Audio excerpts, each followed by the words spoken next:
Fun भी होगा, मस्ती भी होगी। स्वागत है आपका अपने यूट्यूब चैनल जीएससी विद साहिल में, जहां आज हम रिवाइज करने वाले हैं एक बहुत ही इंपॉर्टेंट टॉपिक जिसका नाम है राजा import and export under GST. अब है ना, ध्यान से समझना, ये वाला topic exam point of view से इतना ज़्यादा इंपॉर्टेंट नहीं है, इसलिए क्योंकि ये जो टॉपिक है वो बेसिकली हम कस्टम में कवर करते हैं। पर फिर भी कुछ कुछ बातें ऐसी है जो एमसीक्यू लेवल पे या पूरे होल डिस्क्रिप्टिव क्वेश्चन में चेक की जा सकती है। ठीक है, तो वीडियो के एंड तक जरूर बने रहना। चैनल पे पहली बार आए हो तो वो जो सब्सक्राइब का बटन है उसको क्लिक करना। चलो यार शुरू करते हैं। सर अब ध्यान से, सबसे पहले इंपोर्ट ऑफ गुड्स का मतलब समझो क्या होता है। सर ये हमारा इंडिया, ठीक है।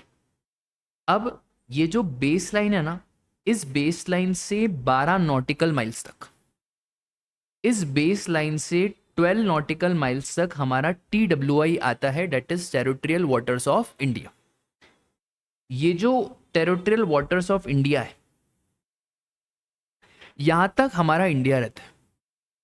अब इंपोर्ट कब कमेंस होता है? इंपोर्ट का बेसिकली मतलब ये होता है bringing into goods into India from outside India. India के बाहर से इंडिया के अंदर गुड्स को लाना, उसी को बोलते हैं इंपोर्ट। ठीक है। अब इंपोर्ट कमेंस कब होगा?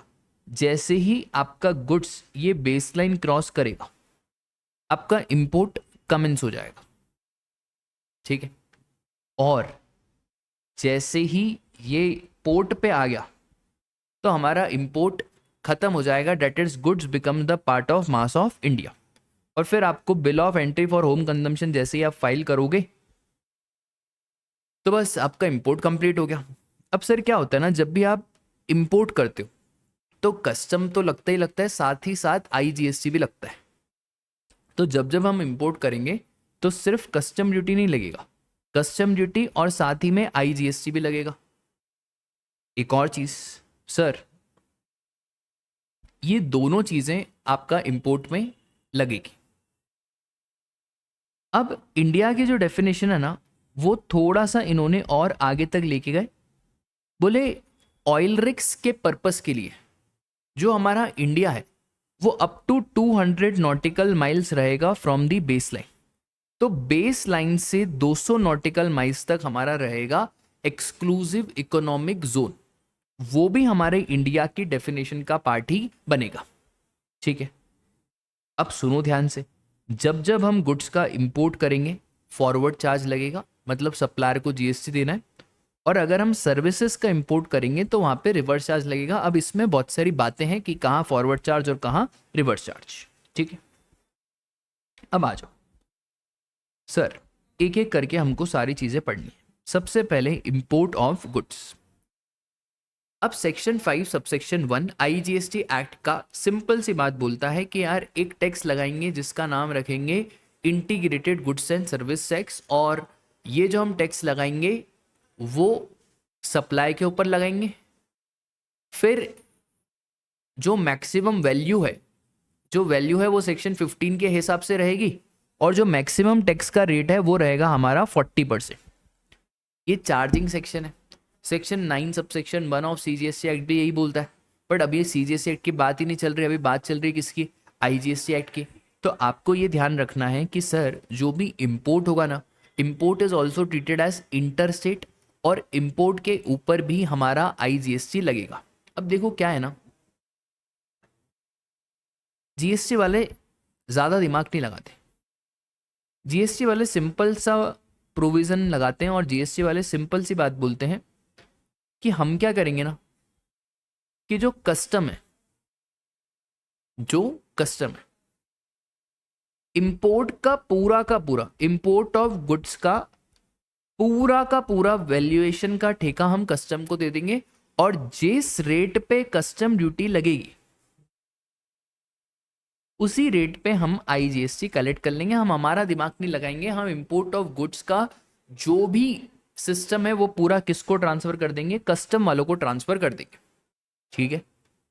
मतलब कस्टम के हिसाब से जो वैल्यू आएगी उसी वैल्यू के ऊपर GST लगेगा, या जो कस्टम बोलेगा उसी वैल्यू के ऊपर हम GST लगाएंगे। अगली चीज, अब इसमें एक मुद्दा हो गया। मुद्दा जो हो गया वो हो गया बेटा ऑनलाइन मनी गिविंग का। एक बात बताओ, ये online money gaming specified extendable claim है, ये टेंजिबल है या इनटेंजिबल? सर ये तो इनटेंजिबल है। अब क्योंकि ये इनटेंजिबल है तो लॉजिकली ये इंपोर्ट तो होगा नहीं, ये पोर्ट पे तो आएगा नहीं, ठीक है। अब सर ये पोर्ट पे नहीं आएगा और ये गुड्स भी है, तो इसके ऊपर कस्टम ड्यूटी कैसे लगेगी? तो फिर यहाँ पे आईजीएसटी ने बोला कि जो ऑनलाइन मनी गेमिंग है ना, इसके ऊपर जो जीएसटी लगेगा वो आईजीएसटी एक्ट के हिसाब से ही लगेगा और इसके ऊपर हम कस्टम ड्यूटी चार्ज नहीं करेंगे। मतलब ऑनलाइन मनी गेमिंग के ऊपर कोई कस्टम ड्यूटी चार्ज नहीं होगी। आई बात समझ में? और ऑनलाइन मनी गेमिंग का पूरा पावर कौन से एक्ट को दे दिया? आईजीएसटी एक्ट को दे दिया। तो समझो अब ध्यान से, ये प्रोविजो है।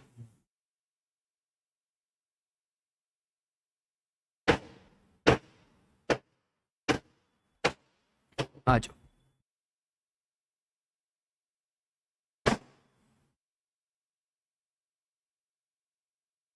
कांग्या कांग्या कांग्या कांग्या,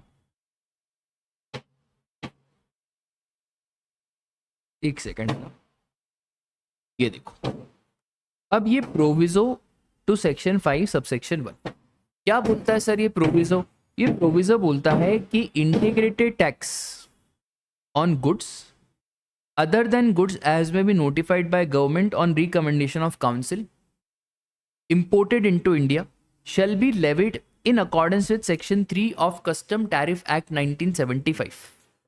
तो सेक्शन 3 के हिसाब से हम वैल्यू निकालेंगे, किसका? कस्टम टैरिफ एक्ट का।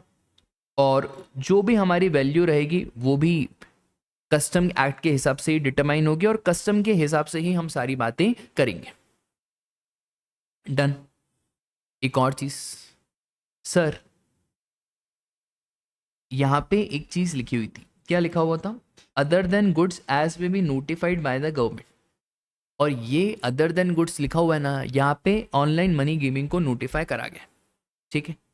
एक और चीज सर, सेक्शन 7 सबसेक्शन 2 ये सिंपल सी बात बोलता है कि कोई भी गुड्स इंडिया में आएंगे, इंडिया में कोई भी गुड्स का इंपोर्ट होगा, तो जब तक वो कस्टम फ्रंटियर्स क्रॉस नहीं कर जाते उसको हम इंटर स्टेट ट्रेड और कॉमर्स ही बोलेंगे।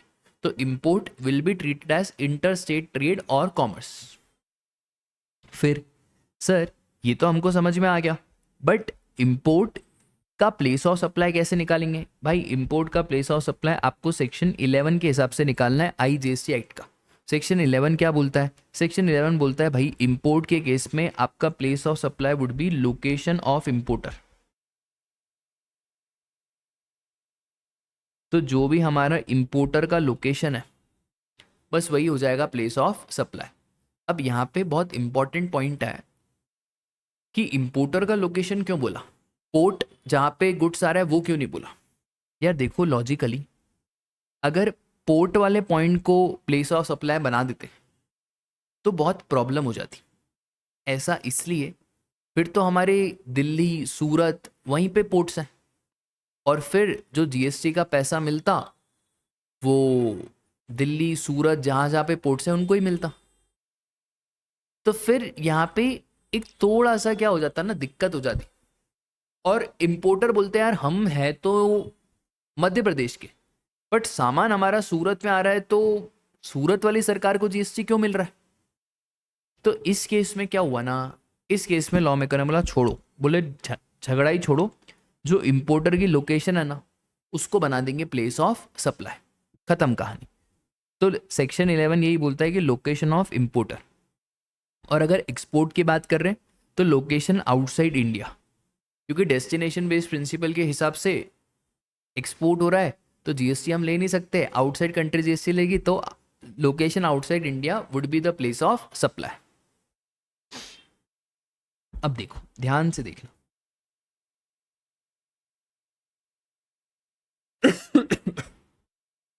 स्पेसिफाइड एक्सटेनेबल क्लेम जो मैं आपको बोल रहा था, जिसका मैंने आपको एक ऑनलाइन मनी गिविंग का एग्जांपल भी दिया। सर ये जो स्पेसिफाइड एक्सटेनेबल क्लेम है ना, इसके ऊपर कस्टम ड्यूटी के हिसाब से जीएसटी नहीं लगेगा, इसके ऊपर आईजीएसटी एक्ट के हिसाब से ही जीएसटी लगेगा।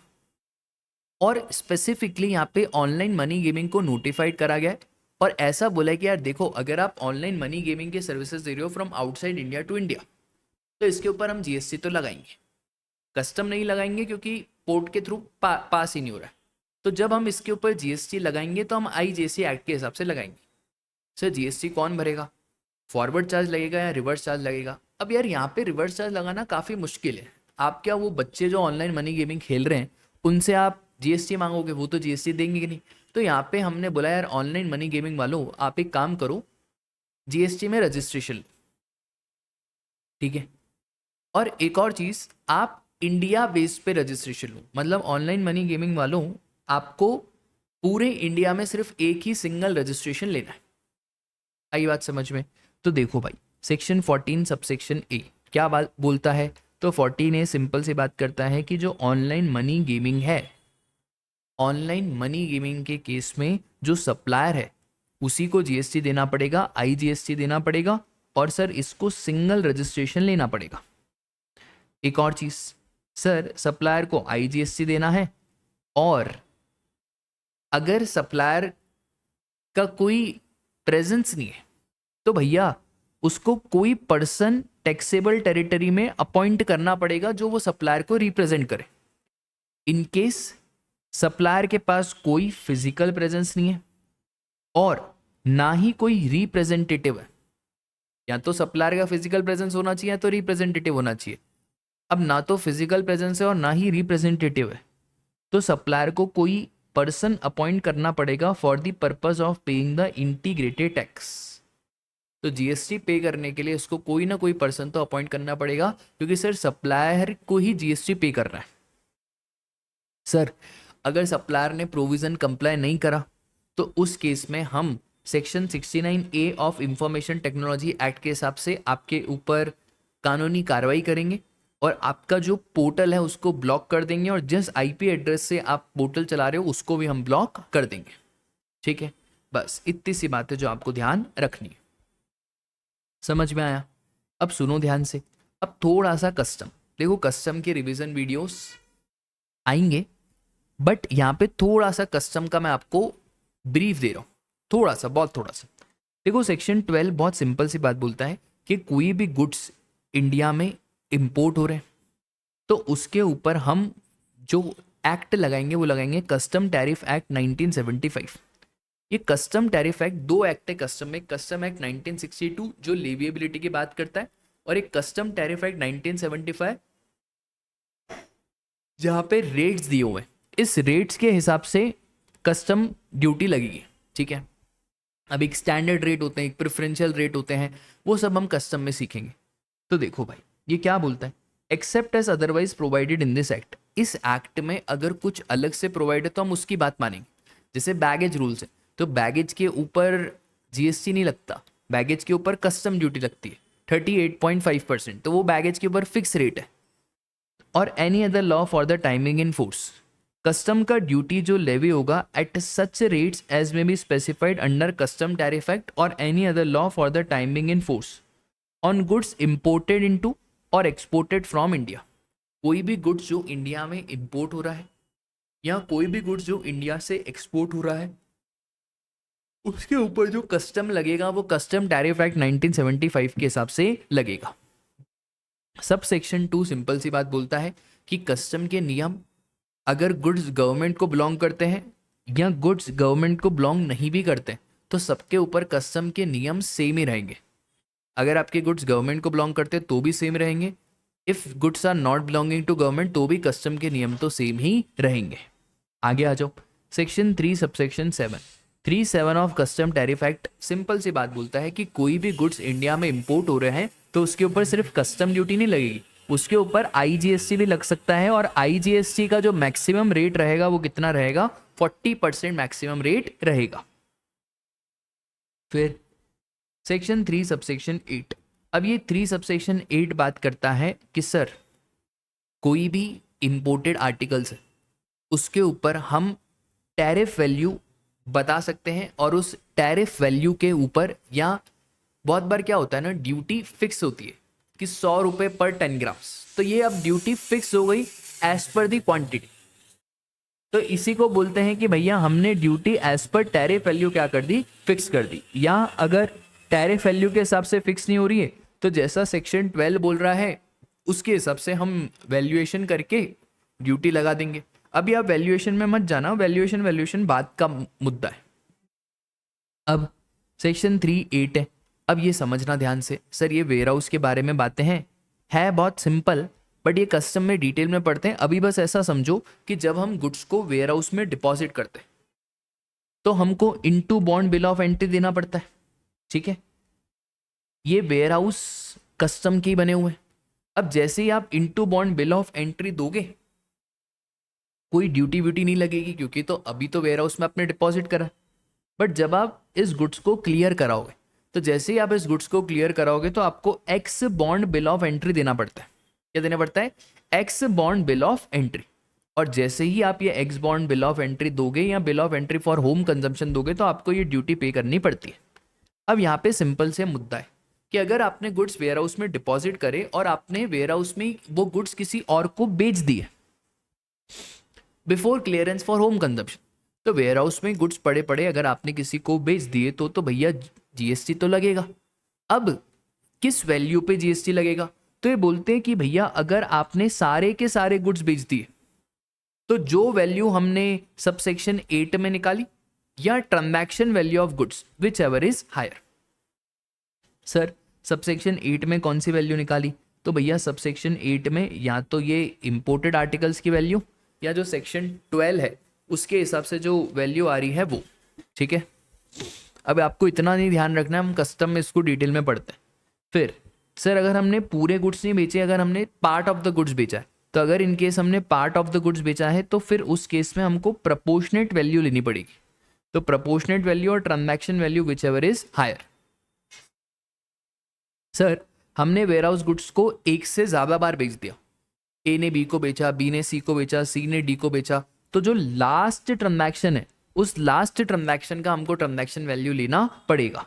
और सर अगर कुछ वेयर हाउस गुड्स अनसोल्ड है, कुछ वेयर हाउस गुड्स बच गए, तो उस केस में जो वैल्यू या प्रपोर्शनेट वैल्यू जो आपकी बच गई वो सबसेक्शन 8 के हिसाब से उसका वैल्यूएशन हो जाएगा, ठीक है। कोई इतना काम का नहीं है राजा। फिर सेक्शन 3(11) ये सिंपल सी बात बोलता है कि भैया जो ड्यूटी टैक्स या सेस इसके अंदर चार्ज होगा वो एनी अदर ड्यूटी, अगर कोई दूसरी ड्यूटी लग रही है तो वो भी लगेगी और ये भी लगेगा, कोई दिक्कत की बात नहीं है, ठीक है। बस इंपोर्ट ऑफ गुड्स में इतना ही ध्यान रखना। एक और चीज़, ये ऑनलाइन मनी गेमिंग तो मैंने आपको बता दिया।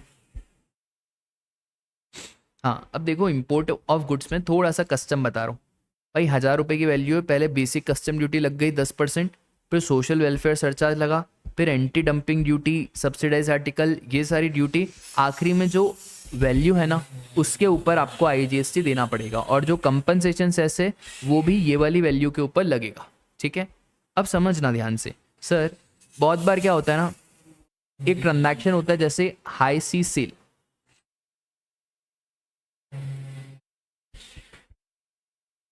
अब ये हाई सी सेल का ट्रांजैक्शन, इसके ऊपर क्या होता है सर, ये हाई सी सेल का मतलब समझो।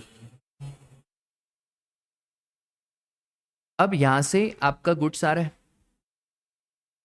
ठीक है, इंडिया के बाहर से गुड्स आ रहा है। अब यहाँ पे ए ने बी को बेच दिया, बी ने सी को बेच दिया, इसी को बोलते हैं हाई सी सेल। कि इंडिया हमारा 12 नॉटिकल माइल्स तक है, इसके बाद जो भी हमारी सेल हो रही है उन सारी सेल्स को आप क्या बोलोगे, हाई सी सेल, ठीक है। इसके ऊपर भाई कोई जीएसटी वीएसटी नहीं लगता।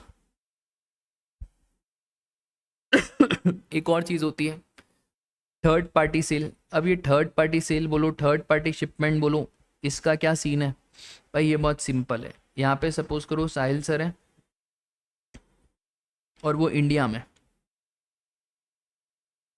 यहाँ ए है यहाँ बी है, ए सिंगापुर में लोकेटेड है और बी यूएसए में लोकेटेड। मैंने इन दोनों को मिला दिया, मैंने इन दोनों के बीच में डील करी, तो क्या कोई जीएसटी लगेगा? भाई ये थर्ड पार्टी ट्रांजैक्शन है, इसके ऊपर भी कोई जीएसटी वीएसटी की बातें नहीं होगी। सिंगापुर से यूएसए गुड्स गया, इंडिया में साहिल सर है, कोई जीएसटी की बातें नहीं होगी, सिंपल। उसके बाद import of services. Import of services समझना ध्यान से भाई, अगर ये तीनों कंडीशन फुलफिल होती है तो ही हम इंपोर्ट ऑफ सर्विसेज बोलेंगे।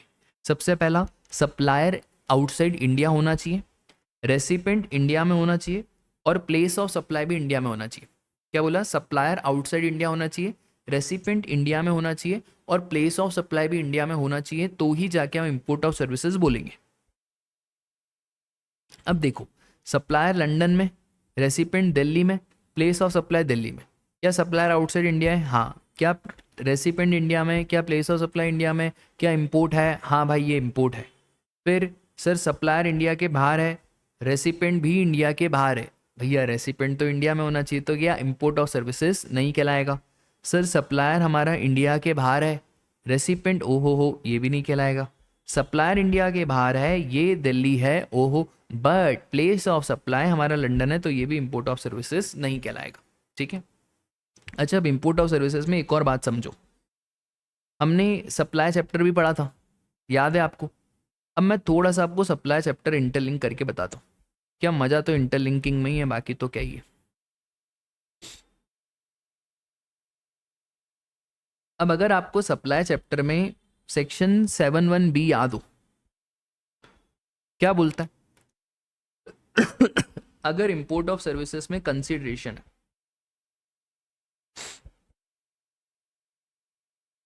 तो आपको ये भी नहीं चेक करना कि बिजनेस है या नहीं।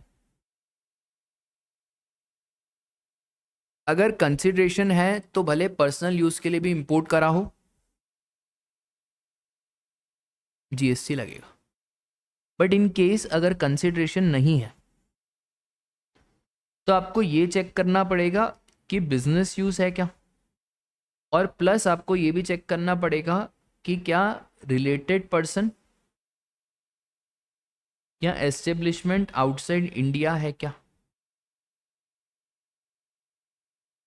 तो आपको ये दोनों कंडीशन चेक करनी पड़ेगी, तो ही जाके हम जीएसटी की बातें करेंगे। ठीक है। अब एक और चीज़, सर इंपोर्ट ऑफ सर्विसेज में जीएसटी कौन भरेगा? बहुत बढ़िया, अगर सप्लायर आउटसाइड इंडिया है और रेसिपेंट इंडिया में रजिस्टर्ड बिजनेस एंटिटी है, तो उस केस में आरसीएम लगेगा और रेसिपेंट को जीएसटी देना पड़ेगा।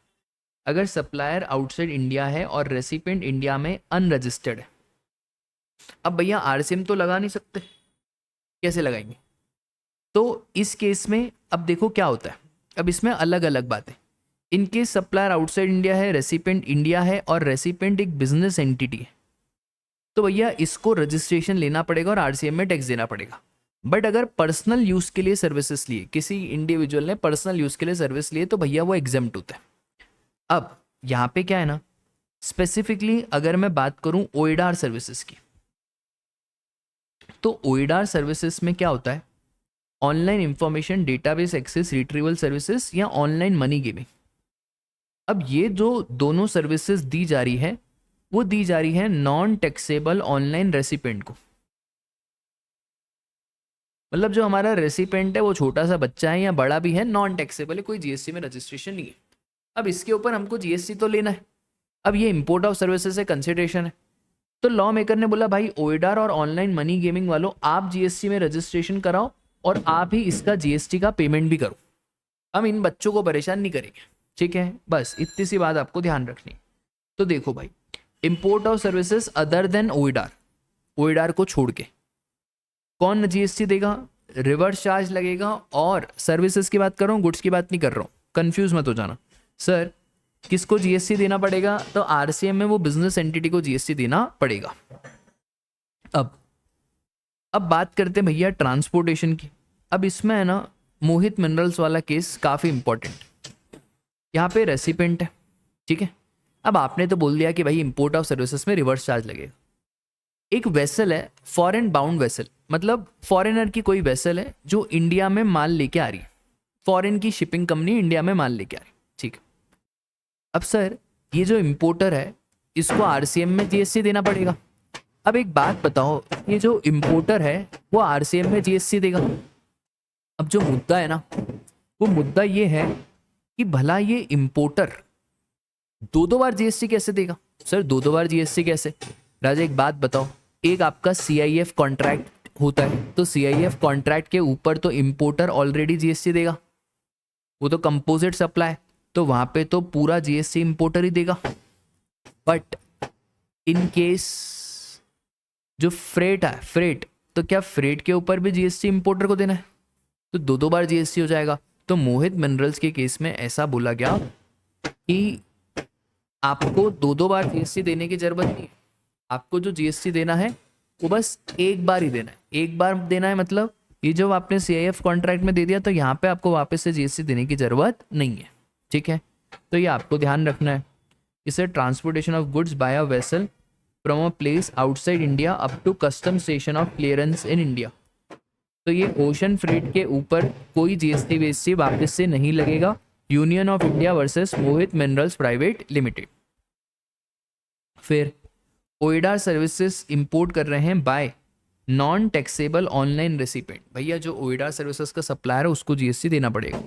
और अगर आप इंपोर्ट कर रहे हो of notified services through e commerce operator, तो भाई e commerce operator would be liable to pay GST. ठीक है, बस इतनी सी बात है और कुछ भी नहीं है। आगे सुनो ध्यान से। फिर ओइडार का मतलब क्या होता है? ओइडार का सिंपल मतलब ये होता है कि सर आपको जो सर्विसेज दी जा रही है वो इंफॉर्मेशन टेक्नोलॉजी के थ्रू, इंटरनेट के थ्रू सर्विसेज दी जा रही है, और विदाउट इंफॉर्मेशन टेक्नोलॉजी वो सर्विसेज देना इम्पॉसिबल है। ऑटोमेटेड फॉर्म में सर्विसेज दी जा रही है, उसी को बोलते हैं हम ओइडार सर्विसेज। ठीक है, बस इंपोर्ट ऑफ सर्विसेज में आप इतना सा ध्यान रखो। और बाकी कुछ कुछ इंपॉर्टेंट पॉइंट्स हैं जो मैं आपको बताऊंगा चैप्टर के एंड में कि यार इंपोर्ट में आप ये वाली सारी बातें भी ध्यान रखना। चलो ये अभी ध्यान रख लो। अब अगला जो मुद्दा है वो है एक्सपोर्ट का। अब यार एक्सपोर्ट बहुत सिंपल है। सबसे पहले एक्सपोर्ट का मतलब क्या होता है? देखो, एक्सपोर्ट ऑफ गुड्स या सर्विसेज का मतलब समझना। सप्लायर इंडिया में लोकेटेड है, place of supply outside India है। ठीक है, अभी मैं बात कर रहा हूं नॉर्मल डेफिनेशन। अभी मैं सर्विसेज का जो एक्सपोर्ट का डेफिनेशन है वो दूसरा है, अभी वो रुक जाओ। अभी नॉर्मल समझो कि sir supplier is located in India और place of supply is outside India. ये हम गुड्स की बात कर रहे हैं। सर या आप special economic zone developer SEZ unit को सप्लाई कर रहे हो, या अगर कोई भी सप्लाई इंट्रा स्टेट सप्लाई नहीं है तो हम उसको इंटर स्टेट सप्लाई बोलते हैं। ये तो बेसिक है। अब आपको ये ध्यान रखना है कि sir what do you mean by export. ये तो हमने बात करी इंटर स्टेट सप्लाई की। अब यार एक्सपोर्ट का मतलब समझो। एक्सपोर्ट ऑफ गुड्स मतलब और सर्विसेज दोनों अलग अलग मुद्दे। गुड्स गुड्स का एक्सपोर्ट अलग है, सर्विसेज का एक्सपोर्ट अलग है। भाई ये हमारी बेसलाइन है। इस बेस लाइन से 12 नॉटिकल माइल्स तक इंडिया है। ठीक है, अब जैसे ही ये क्रॉस करा तो हम बोलेंगे क्या शुरू हो गया? क्या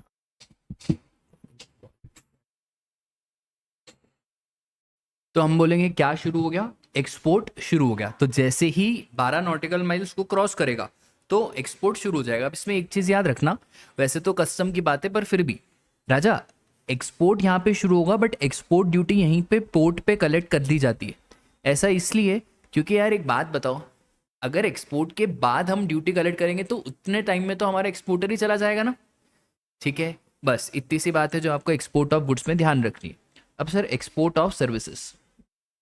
अब एक्सपोर्ट ऑफ सर्विसेज में कंडीशंस फुलफिल होनी चाहिए तो ही जाके एक्सपोर्ट ऑफ सर्विसेज माना जाएगा।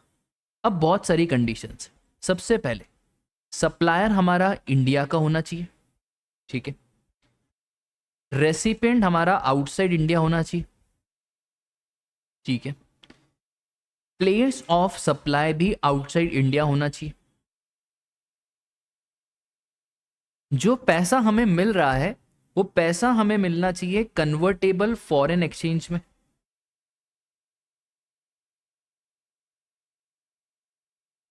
या इंडियन रुपीस में जहां पे आरबीआई परमिट कर रहा है। तो यहां तो कन्वर्टेबल फॉरेन एक्सचेंज या Indian rupees wherever RBI is permitting. और दोनों आपके डिस्टिंक्ट पर्सन नहीं होने चाहिए। तो अगर ये पांचों कंडीशन फुलफिल होगी तो ही जाके हम बोलेंगे कि भैया एक्सपोर्ट ऑफ सर्विसेज है। अगर ये पांचों कंडीशन फुलफिल नहीं हो रही है तो उस केस में हम एक्सपोर्ट ऑफ सर्विसेज नहीं मानेंगे। ठीक है, बस ये बात आपको ध्यान रखनी है। अब सर ये तो हमको समझ में आ गया कि पांचों कंडीशन एक्सपोर्ट ऑफ सर्विसेज के लिए है और एक्सपोर्ट ऑफ गुड्स में ऐसी कोई कंडीशन नहीं है, एक्सपोर्ट ऑफ गुड्स बस इतना सही है। ठीक है, अब जो एक्सपोर्ट है ना उसको जनरली जीरो रेटेड माना जाता है। अब ये भी आपको समझना है, दो चीज़ें होती है भाई, एक होता है एग्जम्प्ट और एक होता है आपका जीरो रेटेड। अब सर ये जीरो रेटेड का क्या लफड़ा है, देखो समझना ध्यान से। सपोज करो यहाँ पे हम कोई बंदा है, ठीक है, वो इनपुट्स तो लेके आ रहा है 10,000 रुपए के और इसके ऊपर आपका जीएसटी लग रहा है 18%। टोटल हो गया कितना, 11,800। अब सर ये इसको बेचेगा, ठीक है। अब सपोज करो इसको ये 12,000 में बेच रहा है और ये एग्जेम्प्ट है, मतलब आगे जब हम इसको बेच रहे तो कोई जीएसटी वेस्टी नहीं लग रहा। बट एक बात बताओ भाई, ये जो जीएसटी का लोड है क्या ये इनपुट्स में आया या नहीं आया? ये 100% इनपुट्स में आया। तो जब गुड्स कोई एग्जेम्प्ट होता है ना तो उस केस में जो हमारा इनपुट्स होता है वो उसके ऊपर जो जीएसटी लगा रहता है भाई उसका लोड तो पड़ ही रहा है ना। बट जीरो रेटेड में ऐसा नहीं है। जीरो रेटेड में कैसा है, आप सरकार को बोल रहे हो हम इस गुड्स को एक्सपोर्ट करेंगे, तो आपका इनपुट लगा है 10,000 का, जीएसटी का रेट है 18%, 1800, टोटल हो गया 11,800। अब एज्यूम करो कि आउटपुट कितने का है, 12,000। अब यहाँ पे भी कोई जीएसटी नहीं लगेगा क्योंकि जीरो रेटेड है। बट ये जो आपका 1,800 रुपये का जीएसटी लगाना इनपुट पे, इसका भी आपको पता है क्या मिल जाएगा, रिफंड। तो ये 1,800 रुपये जो जीएसटी लगा है आपके इनपुट्स पे, उसका आपको क्या मिल जाएगा राजा मेरे, उसका आपको रिफंड मिल जाएगा। इसी को बोलते हैं जीरो रेटिंग। तो जीरो रेटिंग का मतलब पता है आपको क्या होता है कि इनपुट्स के ऊपर भी जीएसटी नहीं है और आउटपुट्स के ऊपर भी जीएसटी नहीं है, दोनों के ऊपर ही जीएसटी नहीं है, उसको कहा जाता है क्या, जीरो रेटिंग। ठीक है, आया आपको समझ में? अब इसमें एक और चीज होती है, बहुत बार आउटपुट के ऊपर जीएसटी लगता है, बट ये जो जीएसटी लगाना है इसका भी आपको क्या मिल जाएगा, रिफंड मिल जाएगा। तो एक तो आउटपुट अगर आप एक्सपोर्ट कर रहे हो तो कोई जीएसटी नहीं, बट इन केस अगर आप एक्सपोर्ट कर रहे हो कोई जीएसटी नहीं, तो आपको यहाँ पे बॉन्ड और एलयूटी का सहारा लेना पड़ेगा। ठीक है, एलयूटी बोले तो लेटर ऑफ अंडरटेकिंग। आया समझ में? बस इतनी सी बात है और कुछ भी नहीं है। बहुत बढ़िया सर, यही मैं आपको समझाना चाह रहा था, कुछ है थोड़ी यार। देखो सेक्शन 16 ऑफ आईजीएसटी एक्ट क्या बोलता है सर, ये सेक्शन 16 बोलता है कि जीरो रेटेड सप्लाई का मतलब क्या होता है। जीरो रेटेड सप्लाई मतलब एक्सपोर्ट ऑफ गुड्स और सर्विसेज और बोथ, और सप्लाई ऑफ गुड्स और सर्विसेज और both for authorise operation to special economic zone developer और स्पेशल इकोनॉमिक जोन यूनिट। या तो आप एक्सपोर्ट कर रहे हो गुड्स का, सर्विसेज का, या दोनों का, या आप गुड्स सर्विसेज ऑथराइज ऑपरेशन के लिए एसएजेड डेवलपर को दे रहे हो या एसएजेड यूनिट को दे रहे हो। ठीक है, बस इतनी सी बात है। अब सर अगर आप जीरो रेटेड सप्लाई कर रहे हो ना, तो जो आपका आईटीसी है उसका भी आपको रिफंड मिल जाएगा अंडर रूल 89(4). अभी वो हम रिफंड चैप्टर में डिस्कस करेंगे। तो to claim the refund of unutilise ITC without the payment of IGST under bond और एलयूटी। एक और चीज सर, अगर आपने जीरो रेटेड सप्लाई करा है, मतलब अगर आपने एक्सपोर्ट करा है, तो आपको ये भी गारंटी देना पड़ेगा कि हम बाहर से फॉरेन करेंसी लेके आएंगे। इन केस अगर आप फॉरेन करेंसी नहीं लेके आए, सेल प्रोसीड्स रियलाइज नहीं हुई, तो जो भी आपको रिफंड मिला वो रिफंड आपको वापस से डिपॉजिट करना पड़ेगा। ठीक है, बस। तो सर ये कितने टाइम में हमको डिपॉजिट करना पड़ेगा? With in 30 days after the time limit under FEMA. तो ये भी हम सीखेंगे कि फेमा में आखिरकार कौन सी टाइम लिमिट दी हुई है। और ये नया पॉइंट आया है कि sir government on recommendation of council specify a class of person who may make zero rated supply on payment of IGST and claim the refund of taxes so paid. अब ये क्या है कि गवर्नमेंट कुछ कुछ क्लास ऑफ पर्सन स्पेसिफाई करेगी जहां पे आप सप्लाई तो कर रहे हो, एक्सपोर्ट कर रहे हो, but export on payment of tax है, और जो आपने टैक्स पे करा है उसका आपको रिफंड मिल जाएगा। ठीक है, और या तो export on payment of IGST और सप्लायर उसका रिफंड ले लेगा। मतलब जीरो रेटिंग में दोनों टाइप का रिफंड आपको मिलेगा। एक तो आपने जो एक्सपोर्ट करा अगर उसके ऊपर टैक्स दिया है तो उसका भी रिफंड, और जो इनपुट्स के ऊपर GST लगा हुआ है उसका भी आपको रिफंड मिल जाएगा। ठीक है, बस इतनी सी बात है। आगे आ जाओ sir. 147 of CGST act deemed export की बात करता है कि सर अगर आपके गुड्स इंडिया लीव नहीं करते बट पेमेंट आपको इंडियन रुपीस या कन्वर्टेबल फॉरेन एक्सचेंज में मिल रहा है, तो वहां पे कहीं कहीं पे डीम्ड एक्सपोर्ट की बातें होती हैं। फॉर एग्जांपल, इतना इंपॉर्टेंट तो नहीं है, गोल्ड सप्लाई हो रहा है बाय बैंक PSU, ये डीम्ड एक्सपोर्ट में आता है। अगर आप एडवांस ऑथराइजेशन स्कीम के अंडर एक्सपोर्ट कर रहे हो तो वो डीम्ड एक्सपोर्ट में आता है। अगर आप एक्सपोर्ट ओरिएंटेड यूनिट्स को एक्सपोर्ट कर रहे हो वो भी आपका डीम्ड एक्सपोर्ट में आता है। ठीक है, अभी आपको इतना ध्यान रखने की जरूरत नहीं है डीम्ड एक्सपोर्ट क्या होता है, वो हम कस्टम में और अच्छे से पढ़ते हैं। एक्सपोर्ट ऑफ सर्विसेज मैंने आपको बता ही दिया कि सर ये सारी कंडीशन फुलफिल होनी चाहिए कि भैया सप्लायर इंडिया में, रेसिपिएंट इंडिया के बाहर है, प्लेस ऑफ सप्लाई इंडिया के बाहर है, कंसिडरेशन आपको फ्रीली कन्वर्टेबल फॉरेन एक्सचेंज या इंडियन रुपीस में मिल रहा है, और transaction is between separate entities that is not between the two establishment of an entity. उसके बाद सर डीम्ड एक्सपोर्ट, तो डीम्ड एक्सपोर्ट क्या होता है? वही एडवांस ऑथराइजेशन के अगेंस्ट में आपने एक्सपोर्ट करा वो डीम्ड एक्सपोर्ट है। फिर कैपिटल गुड्स सप्लाई करा against export promotion capital goods authorisation EPCG के अगेंस्ट आपने एक्सपोर्ट करा वो भी डीम्ड एक्सपोर्ट है। फिर रजिस्टर्ड पर्सन अगर एक्सपोर्ट ओरिएंटेड यूनिट्स को सप्लाई कर रहा है वो भी डीम्ड एक्सपोर्ट है। और बैंक्स और पब्लिक सेक्टर अंडरटेकिंग अगर गोल्ड सप्लाई कर रहे हैं तो वो भी हमारा डीम्ड एक्सपोर्ट है। ठीक है, बस इतनी सी बात है सर। जो भी हमारा डीम्ड एक्सपोर्ट है उसके ऊपर टैक्स तो लगेगा बट वो आपको रिफंड मिल जाएगा। तो डीम्ड एक्सपोर्ट में टैक्स तो लगेगा और इसको हम बॉन्ड LUT में सप्लाई नहीं कर सकते, हाँ, बट जो आपने टैक्स पे करा है उसका आपको क्या मिल जाएगा? रिफंड मिल जाएगा। आया समझ में? बस इतनी सी बात है और कुछ भी नहीं है। फिर मर्चेंट एक्सपोर्ट, अब ये देखो क्या होता है। ये मर्चेंट एक्सपोर्टर क्या होते हैं ना, ये ट्रेडिंग करते हैं जनरली, ये भी एक्सपोर्ट ही कर रहे हैं बट ये खुद मैन्युफैक्चर नहीं करते, ये दूसरे का माल एक्सपोर्ट करते। तो लॉ मेकर ने बोला यार आपको भी कुछ ना कुछ फायदा तो देना पड़ेगा। तो इनको क्या फायदा दिया गया ना, इनको बोला गया कि आप जो भी गुड्स लेंगे, जिससे भी लेंगे, आपके ऊपर 0.1% IGST लगेगा। कितना लगेगा? 0.1%। तो जो भी हमारा मर्चेंट एक्सपोर्टर है वो कोई भी मैन्युफैक्चरर से गुड्स ले रहा है, हाँ, बट इसको ये वादा करना पड़ेगा कि मैं इस गुड्स को 90 दिन के अंदर अंदर एक्सपोर्ट कर दूंगा, तो ही जाके इसको फायदा मिलेगा। कौन से रेट का? 0.1% IGST। ठीक है, एक और चीज सर, एक कॉन्सेप्ट आता है इन्वर्टेड ड्यूटी स्ट्रक्चर का, वो भी सुन लो। इन्वर्टेड ड्यूटी स्ट्रक्चर का मतलब ये होता है कि आपके इनपुट्स पे GST का रेट कम लगा और आउटपुट्स पे ज़्यादा है, तो यहाँ पे वो वाला कॉन्सेप्ट भी एप्लीकेबल हो सकता है।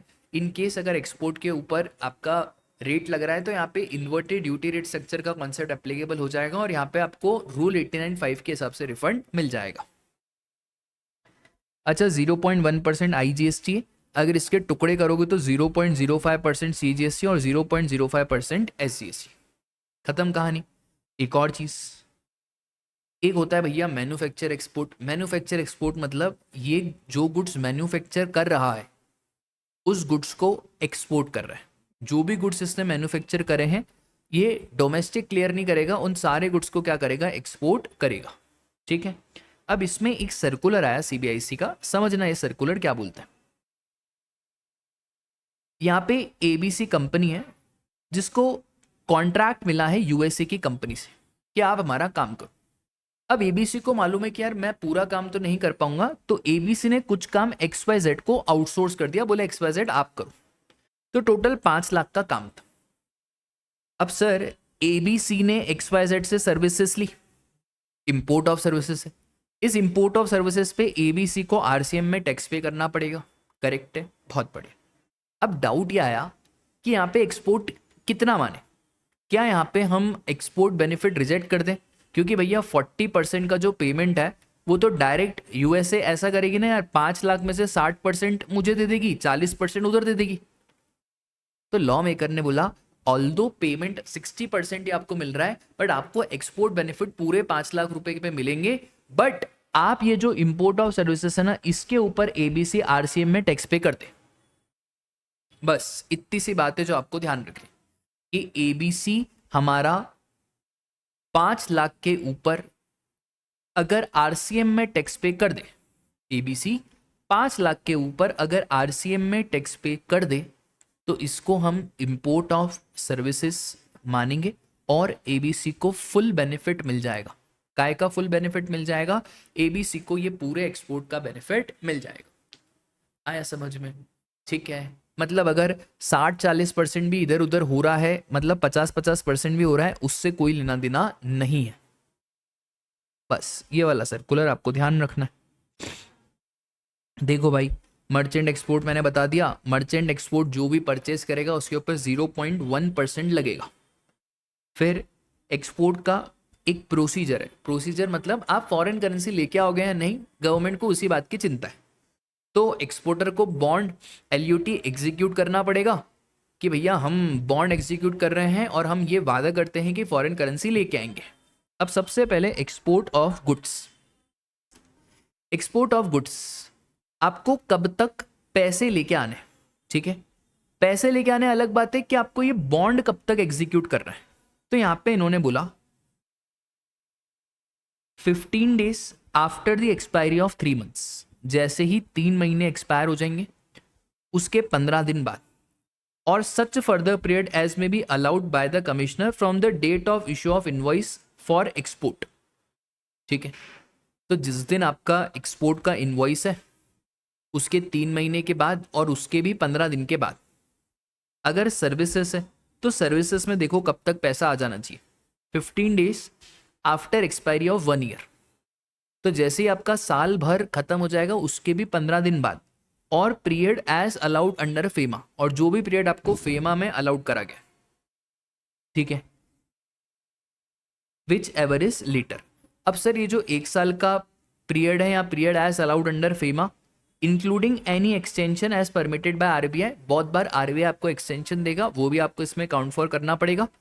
विच एवर इज लेटर, और कहां से गिनना है आपको? Date of issue of invoice for export, ठीक है, और such further period as may be allowed by the commissioner if the payment is not received in convertible foreign exchange और इंडियन रुपीस। मतलब कहीं कहीं पे कमिश्नर साहब आपको और एक्स्ट्रा टाइम भी अलोकेट कर सकते हैं इन केस अगर आपको पैसा फॉरेन करेंसी में नहीं मिले। ये टाइम लिमिट ध्यान रख लेना, इन केस एमसीक्यू में पूछ लिया, पूछता नहीं है चैप्टर का ज़्यादा। भाई नेपाल और भूटान को जो एक्सपोर्ट कर रहे हो वो भी जीरो रेटेड ही माना जाएगा, और उनको भी वो सारे बेनिफिट दिए जाएंगे जो जीरो रेटेड सप्लाई को दिए जाते हैं। फिर जहाँ पे आपका बॉन्ड और एलयूटी चल रहा है तो वहाँ पे कहीं कहीं पे सरकार आपको बैंक गारंटी फर्निश करने को भी बोल सकती है। और ये बैंक गारंटी कहाँ फर्निश करनी है?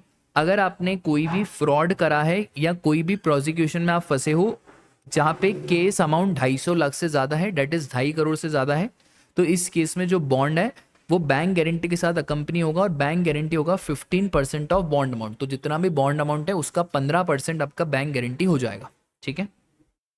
फिर ये क्लैरिफिकेशन है ऑन एक्सपोर्ट सब कॉन्ट्रैक्टिंग ऑफ सर्विस। अब देखो ध्यान से समझना ये वैसे मैंने आपको समझा दिया है, एक बार इसको एग्जाम्पल के थ्रू, वही 60 और 40। ABC has received an order $5 lakh US based client. अब एबीसी को मालूम है कि यार मैं पूरा कॉन्ट्रैक्ट सप्लाई नहीं कर पाऊंगा, तो ABC XYZ लिमिटेड को बोल रहा है कि यार आप मेरी मदद करो, ठीक है सर। अब XYZ लिमिटेड को बोला 40% ऑफ कॉन्ट्रैक्ट वैल्यू इतनी आप मदद करो। अब ABC एक्सपोर्टर है, अब टोटल पैसा ABC को 60% ही मिलेगा।